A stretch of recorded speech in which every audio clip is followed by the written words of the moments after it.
더불어민주당이 오늘 신임 당대표 선출을 위한 예비 경선을 통해 우원식, 홍영표, 송영길 의원 3파전으로 후보를 압축했습니다.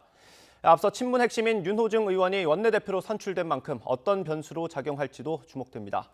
이런 가운데 국민의힘과 국민의당 합당 문제는 양당 간의 온도차가 드러나고 있습니다. 국회 취재기자 연결해 보겠습니다. 우철희 기자. 네, 국회입니다. 네, 민주당 예비 경선 결과 나왔다고요? 네, 조금 전에 발표됐습니다. 당대표 경선은 예상대로 우원식, 홍영표, 송영길 의원의 3파전이 확정됐습니다. 민주당은 다음 달 2일 전당대회에 앞서 오늘 예비 경선을 치렀습니다. 우원식, 홍영표, 송영길 의원을 포함한 모두 4명이 당대표 후보로 출사표를 던졌는데 그중에 정한도 현 용인시 의원이 컷오프됐습니다. 신임 당대표는 재보궐선거 참패로 허덕이는 당을 추슬러서 정권 재창출에 기반을 닦고 문재인 정권을 마무리하는 중책을 맡게 됩니다. 이제 남은 보름 동안 한치의 양보 없는 당권 경쟁이 펼쳐질 전망입니다. 특히 관심을 갖고 지켜볼 변수 가운데 하나가 바로 친문 핵심으로 손꼽히는 윤호중 의원의 신임 원내대표 선출입니다. 현재 홍영표 의원이 친문 핵심으로 꼽히는 가운데 우원식, 송영길 의원은 상대적으로 친문 색채가 옅다는 평가입니다. 당 서열 1, 2위인 당대표와 원내대표가 모두 친문으로 채워지면 재보선 참패에도 혁신의 의지가 없다는 우려가 제기될 수 있는 상황입니다. 이 때문에 비문 당대표와 친문 원내대표라는 균형 심리가 작동할지 관심으로 떠오르는 겁니다. 다만 당권은 이른바 당심이 좌지우지하는 만큼 당내 강성 지지층인 친문들이 표를 몰아줄 가능성도 배제할 수는 없습니다. 후보들도 벌써부터 발언을 통해 이른바 계파 신경전을 이어가는 양상입니다. 야권 상황도 좀 살펴보죠. 국민의힘과 국민의당 합당은 좀 삐걱거리는 겁니까?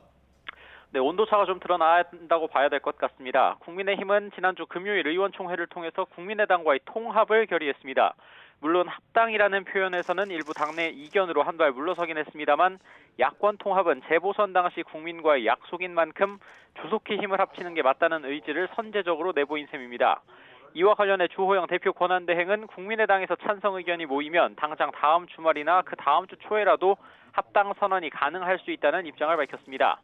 이어 국민의힘은 내일 시도당 위원장 회의를 열어 양당 합당에 대한 당내 의견 수렴 절차를 일단락 짓고 국민의당 입장을 기다릴 방침입니다. 반면 당내 의견 수렴을 이어가고 있는 국민의당은 속도 조절에 들어간 분위기입니다. 어제 충청 지역 당원 간담회를 가졌는데 안철수 대표는 합당에 대해 찬성과 반대 의견이 모두 있었다고 밝혔습니다.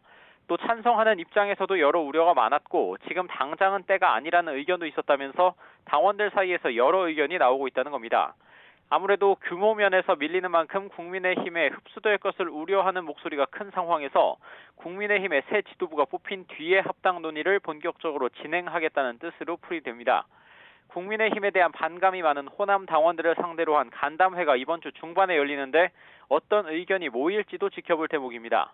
이런 가운데 국민의힘은 주호영 원내대표 겸 대표 권한대행이 조기에 물러나기로 한 상황에서 이번 주 새 원내대표 경선 레이스에 돌입합니다.